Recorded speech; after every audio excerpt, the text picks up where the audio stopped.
عن عبد الله بن عمر رضي الله عنهما أنه قال imepokewa kutoka kwa Abdullah ibn Umar radhiyallahu anhuma kwamba yeye amesema innal yahuda ja'u ila rasulillahi sallallahu alayhi wasallam, hakika mayahudi walikuja kwa mtume sallallahu alayhi wasallam, fadhakaru la, wakamtajia yeye anna imra'atan minhum wa rajulan, kwamba mwanamke katika wao mayahudi na mwanamume mmoja zana ya wamezini. Kuja kwa mtume sallallahu alayhi wasallam akamweleza hivi, Rasulullah, kuna mtu fulani na mtu fulani wamezini. Faqala lahum Rasulullah sallallahu alayhi wasallam, akasema kuambia wao, akawauliza wao mtume wa Allah sallallahu alayhi wasallam, ma tajiduna fi at-Taurah fi sha'ni ar-rajm, kitu gani mnakikuta katika Taurat katika jambo la kupiga mawe? Hii Taurati yenu yasemaje kuhusiana na swala hili? Faqalu nafdhahuhum, wakasema tunamfedhehesha tu, tunaweza kama tukamzomea tu. Wayujladun, wanapigwa mijeledi, tutawachapa tu, tutawazomea na kuwafedhehesha mathalan. Takuwa ni hivyo tu kwa Taurati yetu. Wanasema uongo hapo, mdanganya mtume sallallahu alaihi wasallam. Qala Abdullah ibn Salam, akasema Abdullah ibn Salam al-Israili, ambaye katika bani Israili. Bwana huyu alislimu wakati mtume sallallahu alaihi wasallam alipofika Madina, na mtume sallallahu alaihi wasallam alimshuhudia yeye kwamba ni katika watu wa peponi, na yeye ni katika maulama wa bani Israila. Alikuwa anaufahamu katika Taurati na ahkamu zake. Abdullah bin Salam alikuwa ni katika watu wanaojua vizuri Taurati.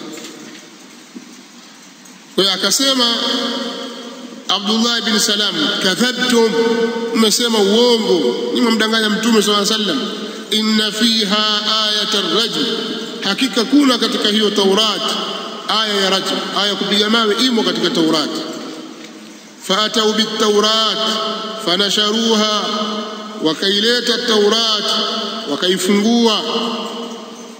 فوضع أحدهم يده على آية الرجم, akaweka mmoja wao mkono wake juu ya aya ya kupiga mawe. Yani amesoma alafu ile sema kupiga mawe akawa ameisiba kwa mkono. Faqara ma qablaha, akasoma kile kilichokuwa kabla yake katika ile aya, wa ma ba'daha, na kilichokuwa baada yake. Ile sehemu ya aya kama imeruka pale.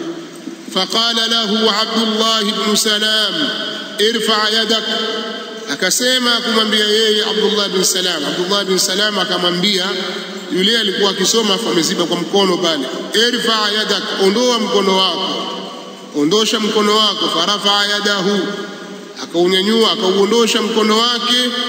Fa idha fiha ayatul rajm, ghafla kuna ndani yake ayatul rajm, ndio hii hapa. Faqala sadaqa ya Muhammad, faamara bihima an-nabiy sallallahu alaihi wasallam farujima, akasema yule mtu amesema kweli Abdullah bin Salam, ewe Muhammad. Mtume sallallahu alaihi wasallam akaamrisha watu wawili, farujima, wakapigwa mawe, wakafanywa rajmu. Qala faraaitu ar-rajula, anasema nikawa nimemuona yule mwanamume. Qala faraaitu ar-rajul, nikamuona yule mwanamume yajna'u 'ala al-mar'ati yaqiha al-hijara, kamuona yule mwanamume anainama kwa yule mwanamke, mawe yakipigwa anamuinamia yule mwanamke. Yaqiha al-hijara, anamkinga na mawe. Kampenda mwanamke wake, kwa hiyo hata yale mawe yanayopigwa wao wapigwa ili wafe, yeye alikuwa anamkinga yule mwanamke. Yule mwanamke apigwa yeye. Yaqiha al-hijara, anamkinga na mawe. Kwa yajna yanhani, maana yajna maana anainama. Qala radiyallahu anhu, amesema radiyallahu anhu, alladhi wada'a yadahu ala ayati ar-rajm, yule ambaye ameweka mkono wake kwenye ayati ar-rajm, huwa Abdullah ibn Suriya. Huwa Abdullah ibn Suriya, jina lake ni Abdullah ibn Suriya.